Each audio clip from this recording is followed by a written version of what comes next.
My father's name flashes on my phone for the fifth time. I watch it vibrate against the sleek glass surface of my desk, so different from the scratched oak table where I once did my homework. Careful not to speak too loudly, not to take up too much space. Outside, the Chicago skyline glows in the afternoon light, 5 stories up and 800 miles from the ranch-style home where I first learned how to disappear. I hover over ignore. Again, the leather chair creaks under me. When the call ends, an email notification appears. From Lawrence Reynolds. Subject: Your sister needs you, last chance. My stomach twists as I open it. The words blur together, but the final line stands out like it's been carved into my screen. Chloe's wedding is the most important event of her life. Be there or forget about any future support. A voicemail pops up next. I hit play, placing the phone on speaker. Maiden, this is your father. I don't know what game you're playing,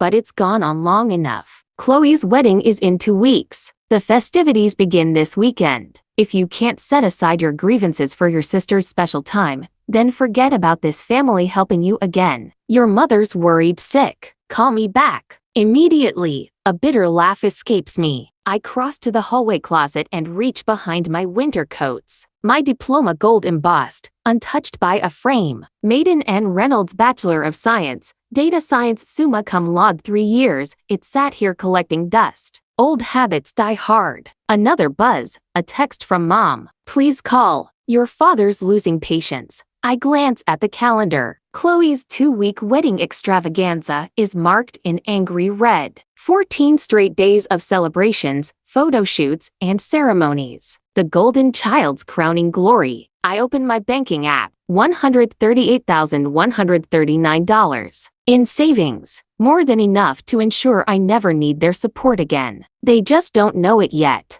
A memory surfaces. 3rd grade. My report card with 5 perfect A's. Mom glanced up from her magazine. That's nice, honey. That same night? Cheers in the living room for Chloe's participation ribbon in a school play. Did you see how she projected her voice? She was the star. Dad beamed with pride. I sat silently on the staircase, invisible again. Sophomore year. The science fair. First prize for analyzing local water quality. My parents? At Chloe's soccer game. She scored 1 goal. They talked about it for weeks. Your parents must be proud, Principal Williams had said as she handed me my ribbon. I nodded. I was already used to that hollow feeling. Senior year, I got accepted into the University of Chicago full ride. I brought the envelope to Mom with shaking hands. She frowned. That's so far away. Chloe might feel inferior, especially since she's just going to community college. Dad didn't look up from his newspaper. We've already discussed this. You're staying local. End of story. We negotiated. I could stay in the dorms at State University, 20 minutes away, for quiet study time. They thought I'd given in. 2 weeks later, I boarded a bus to Chicago with 2 suitcases and a lie. I left behind a fake community college registration form and a dorm assignment that didn't exist. That was my first taste of freedom. Now, years later, I stare at myself in the bathroom mirror. No longer the invisible daughter. I see someone confident, self-made, someone they would never recognize. Back at my desk, I trace my fingers over the diploma again. Maiden N. Reynolds, product analyst. 6-figure salary, not invisible anymore. I open my laptop and book a first-class ticket back home. Time they finally see me. I whisper to my reflection. Packing is deliberate. I fold my designer clothes with precision, slipping the diploma between layers like a secret weapon. Have you ever had to hide your success from the people who should have been proud of you? What would you do if your family only noticed you when they needed something? When my rental car crunches into the driveway of my childhood home, I barely recognize it. Cascades of white roses line the porch. Ivory fabric is draped like the cover of a bridal magazine. Everything's pristine, performed. My mother opens the door before I even knock. Her honey blonde hair is perfectly styled. Maiden. Finally, her hug is too stiff, too short. Decided to support your sister, I see. Inside smells like vanilla candles and fresh paint. Every surface has been overtaken by wedding prep. Dad steps out of his office, clipboard in hand. glasses perched low on his nose. Good, you're here. Programs need folding, and guest bags need assembly. Chloe wants them done by 4. I just walked in the door, I reply. Now you have something useful to do. Chloe floats down the stairs mid-phone call. No, I said cascading arrangements, not gathered. Are you trying to ruin my wedding? She pauses mid-meltdown to spot me and raises a single manicured finger. Wait. When she finally hangs up, she air kisses my cheek. Not even close. Thank God you're here. The caterer's threatening to quit. Mom's useless with the seating chart. And Elliot, he's planning this surprise, so I need it to match the rest of the aesthetic. Elliot, I ask. Her fianc. Mom chimes in. You'll meet him at dinner. Brilliant investor. Crypto millionaire. At 6:30 sharp, Elliot Brady arrives. Expensive wine in hand, perfectly styled. Smile just a little too polished. So you're the mysterious sister. He grips my hand. Too firm. Chloe says you're some kind of computer genius hiding in the city. Product analyst. I reply. Impressive, he says, then launches into a monologue about blockchain, AI trading platforms, and private wealth networks. Dad is enraptured. So what exchanges do you trade on? I ask. Elliot pauses barely. Mostly private platforms. Exclusive access. My network. Your company's based where? We're decentralized, he replies smoothly. Singapore, Zurich, Dubai. Global. Dad shoots me a glare. Maiden, not everyone wants to talk business over dinner. Later that night, searching for wedding programs, I find paperwork in Dad's office. A second mortgage 3 weeks old. The house was nearly paid off. I freeze. From the dining room, I hear my mother's voice. Are you sure about this mortgage, Lawrence? That's everything. My inheritance too. Elliot's guaranteed 20% returns. You wouldn't understand. This is how real wealth is built. Aunt Helen and I are in the garden when I tell her what I saw. Her gray eyes meet mine. Your dad won't listen to me either. Thinks I'm jealous of his success. But that fianc of Chloe's, he reminds me of a man who swindled half the neighborhood last year. You think he's a fraud? I think you need to be careful. And for the first time since I stepped foot back in this house, I don't feel entirely alone. The next day, I visit my favorite caf from high school, Rosie's. The vinyl booths are still cracked in the same places. The coffee, still bitter. I sit in my usual corner booth, the one where I once solved calculus problems while Chloe practiced eyeliner in her bedroom mirror. Now, my laptop glows with open tabs, business registries, crypto scam reports, social media traces, and the 3 names glaring back at me like ghosts: Ethan Lewis, Edward Lambert, Elliot Lawson, all the same man, now reinvented as Elliot Brady. I sip my coffee, jaw clenched. Another browser window opens. Reddit threads, police forums, online scam survivor stories. This guy isn't just a sketchy investor. He's a career con artist. A voice interrupts my concentration. Need a refill, hon? It's Margie, the same waitress from when I was a teenager. Her eyes drift to my screen, then widen. My cousin lost everything to a guy who looked just like that. Called himself Edward something. My heart skips. Lambert? She nods, pale. That's it. Took off right before their wedding. Emptied her savings. By that afternoon, I'm sitting across from Karen, Margie's cousin. Her hands tremble around a chipped coffee mug. He made me feel chosen, she whispers. I thought I was special. She slides a manila folder across the table. Photos, bank statements, police reports. Her story mirrors Chloe's too perfectly. Same promises. Same timeline. Same sudden disappearance days before the wedding. When I return home, Chloe is crying over place cards. The calligrapher used the wrong font, she moans. I check my phone. 3 texts from her. The earliest, just 40 minutes ago. You always do this, she accuses. Disappear when you're needed, then show up to make it about you. It's the same script I've heard for 23 years. I'm trying to help you, Chloe, by attacking Elliot? You're just jealous. I found someone amazing. I clench my jaw, swallowing the truth. My boring job earns double what she'll ever make. Dinner is tense. I pretend to fold programs as I listen to my father fawn over Elliot's exclusive investment strategy. My mother offers me the checklist of wedding chores with forced cheer. Chloe yells at the florist on speakerphone. I feel like a guest at someone else's charade. That night, I print out everything. Photos, screenshots, a signed statement from Karen, 3 police reports. I spread them across the living room table the next evening. My parents are on the couch. Chloe in her usual seat. Elliot stands near the fireplace, calm, unreadable. This is clearly a case of mistaken identity, he says smoothly. I hold up a photo. 3 women, 3 states, 3 weddings. He vanished from each with money gone. That's not me, he insists. People mix me up. I have a common face. I look at Chloe. The second mortgage, mom's inheritance. The $15,000 you transferred. He's done it before. You're trying to ruin the best thing in my life. She yells, eyes shining with tears. I'm trying to protect you by ambushing my fiancé.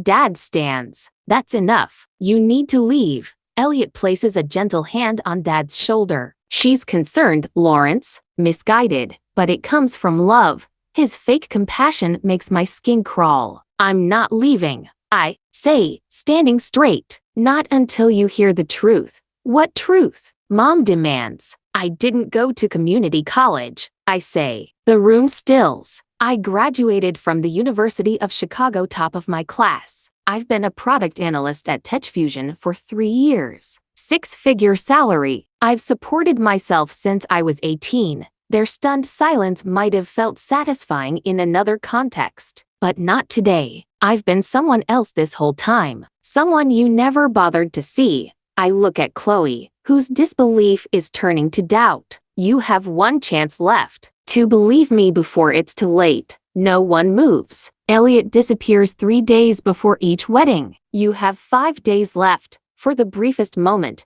Elliot's mask cracks, but only for a second. We've heard enough, Dad snaps. This is absurd. I gather the evidence, calm and slow. When he disappears with your money, remember who tried to warn you. I leave without slamming the door. No tears, no looking back. 2 days later, my phone explodes. 17 missed calls, 23 texts, 5 voicemails. I set it down and sip my coffee, watching Lake Michigan shimmer from my high-rise apartment. Voicemail number 1, my dad's voice shaking. Maiden, he's gone. He left. The accounts, they're empty. Voicemail number 2, Mom, whispering through sobs. Even my retirement fund, gone. Voicemail number 3, Chloe, just one line. You were right. Please help us. I lean my forehead against the window. They see me now, but I haven't decided if I'll go back. Vivian, my mentor, picks up on the second ring. You sound heavy, she says. They finally believe me, I reply. About Elliot. About everything. Now they want my help. She pauses. And what do you want, Maiden? I don't answer right away. I press my forehead to the cool window. Below, the city flows like a river. I now know how to swim in. I want boundaries, I say quietly. And this time, they'll be mine. After we hang up, I book another flight home, but only for 3 days. This time, I pack light. No framed diploma. No illusions. The wedding tent is half collapsed in the backyard when my cab pulls in. Wilted flowers still drape the porch railings. Chloe's fairy tale has already begun to crumble. My mother opens the door. She looks older, paler, her hug is hesitant, unsure of its welcome. My father is pacing inside, phone pressed to his ear. He hangs up when he sees me, eyes drifting to the watch on my wrist, the structured handbag in my hand. We were hoping you could help, he starts. Financially, until we sort things out. What will the Hendersons think? My mother frets. The club board, your father's still treasurer. Chloe sits curled on the couch, wearing one of my old high school t-shirts. Her eyes are swollen, and her voice, when she speaks, is small. If you'd supported me from the beginning, maybe I'd have listened. You only ever showed up to criticize, she says. To overshadow. I set my bag on the coffee table, unbutton my coat. The living room hasn't changed. Chloe's dance trophies still gleam on the shelf. Not one trace of me. I can help, I say, but not with everything. My father straightens, assumes his familiar tone. As your father, I can help you file police reports properly. I interrupt? I can refer you to a fraud specialist and a legal team that deals with financial abuse. But I will not drain my savings or co-sign loans. Silence. Maiden, my mother starts. How can you be so cold? I learned from experts, I say evenly. They blink. Finally, they see me. You only need me now, but you've never wanted me. That's the difference.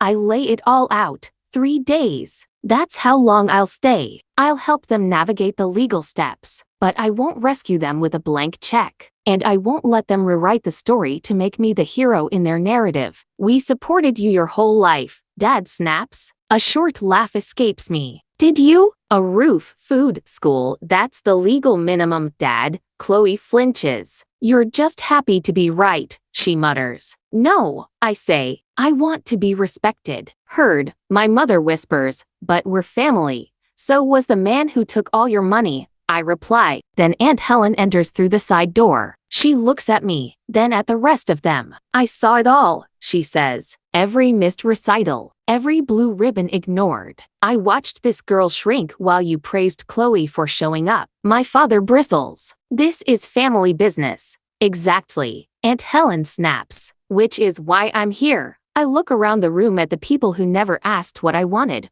only what I could provide. I'll help with the house, I say. I'll pay off the second mortgage. I'll consolidate your credit card debt. But there are conditions. My mother stiffens. We're not some charity case. No, charity doesn't come with paperwork. This does. I pull out 3 copies of a document my lawyer drafted. It outlines the terms. The payments go directly to the bank, handled through a third-party advisor. No cash in their hands. No favors. No storytelling. On page 2 is something more personal, an acknowledgement that they favored one daughter over another, creating a long-term emotional imbalance. We won't sign that, my mother gasps. Then I'll leave, I say simply. The silence stretches. 10 minutes later, all 3 signatures mark the page. You've become hard, my father mutters. I've become honest. I call my advisor. Proceed with Plana, I say. They've signed. That evening,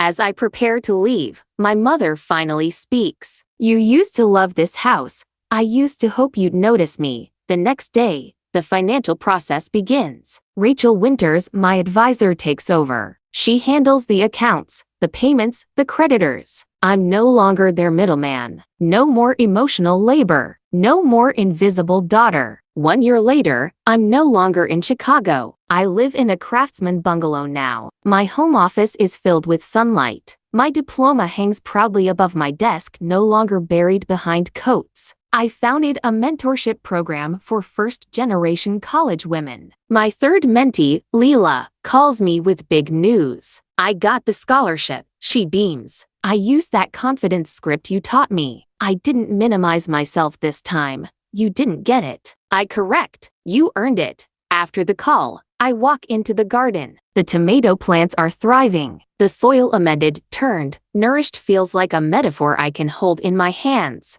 Dr. Chen, my therapist, sent me a final note. Patient shows significant progress in establishing boundaries and recognizing self-worth independent of external validation. Wednesday afternoons are still spent at the community center, teaching financial literacy. Last week, one of my students spotted a scam targeting her mom. The math didn't add up, she said proudly. So I showed her. A text lights up my phone and Helen's update. Dad and Mom are still struggling. Chloe's working part-time. Therapy seems to be helping. No mention of me. No pleas. No guilt. The boundary is holding. That evening, I receive an award from the city for community impact. I scan the crowd as I step onto the stage. Dr. Chen in row 3, my neighbor Mrs. Grayson, who gives me her heirloom seedlings, my coworkers, my friends. No empty chairs where parents should sit. When I started this program, I tell the audience,